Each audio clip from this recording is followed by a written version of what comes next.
Welcome to Coaching for Creatives with Kirsten. My name is Kirsten Call.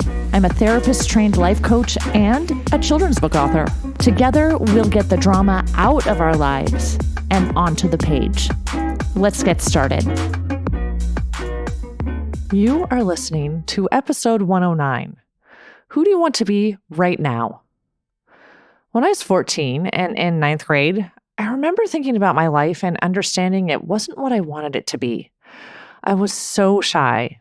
I really didn't speak to people. I remember thinking, boy, this is really selfish to be shy. I'm making other people uncomfortable. I'm making myself uncomfortable. So I made a decision in that very moment to say hello to 10 people a day. Now, my plan was to wave and smile at people in the hallway at school. I remember it was such an effort to bring myself to wave the first day I challenged myself to do it. It was so hard. I barely lifted my hand, and my hello was also almost inaudible. But that first time I said hello, something incredible happened.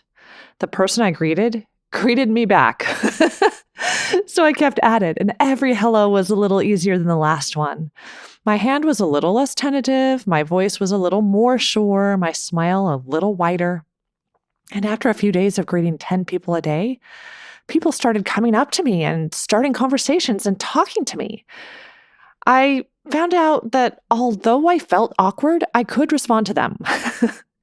And now it's been 35 years of training myself to act friendly and outgoing. Most people don't even believe me when I say I'm naturally extremely introverted. I think I would call myself a closet introvert. I still feel awkward. In fact, I was at a wedding open house just last week, and I felt super awkward. I saw everyone else in conversation with each other, and I kind of circled a few times and admitted to myself that I felt inept and awkward.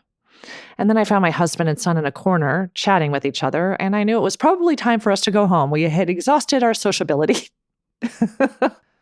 But when I was 14, I asked myself, what do I want to be right now?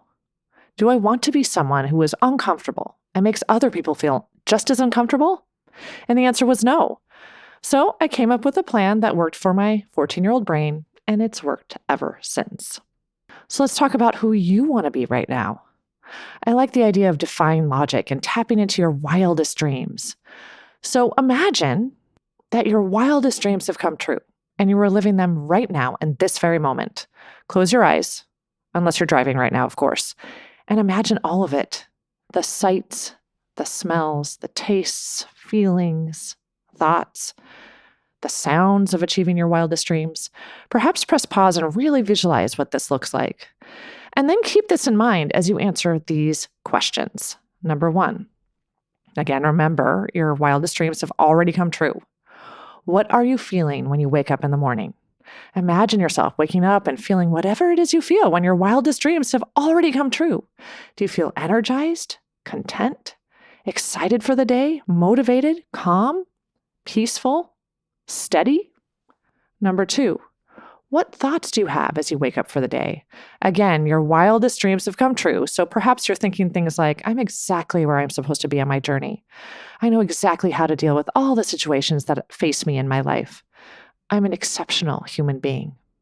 Number 3, what does your house look like in your dream life? Is it colorful, tidy, disorganized, creative?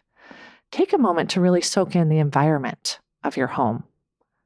Number 4, what does your normal day look like? How do you spend your time? Do you use a paper calendar? Do you focus on one thing mostly, or do you flit from task to task?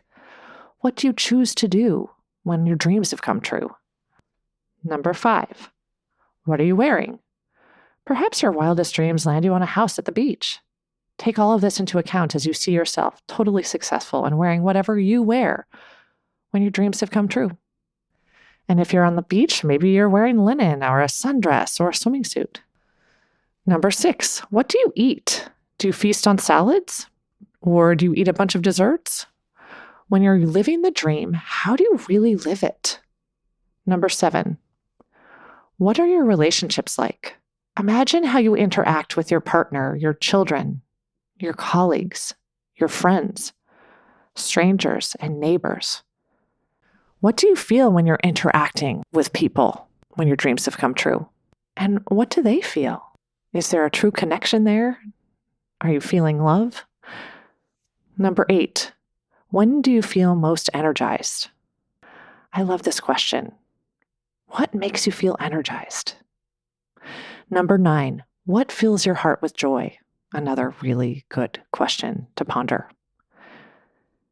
And number 10, when you've already fulfilled your wildest dreams, what is your top priority?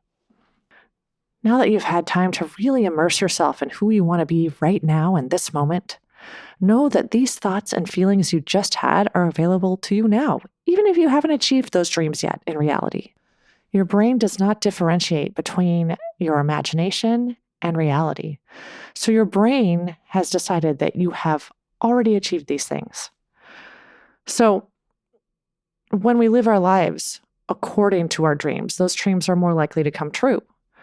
I challenge you to visualize the best version of yourself every day.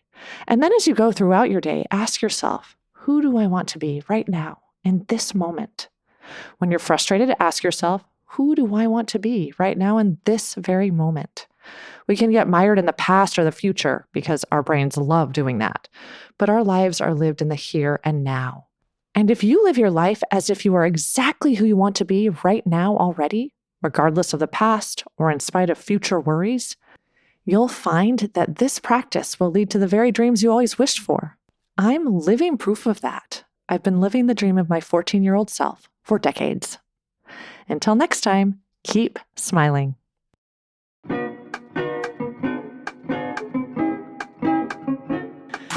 If you like what you've heard, check out my Get Yourself Unstuck program. Go to KirstenCall.com. That's KirstenCall.com and schedule a free consultation today. Coaching for Creatives is produced by Kirsten Call. Music and audio engineering by James Call.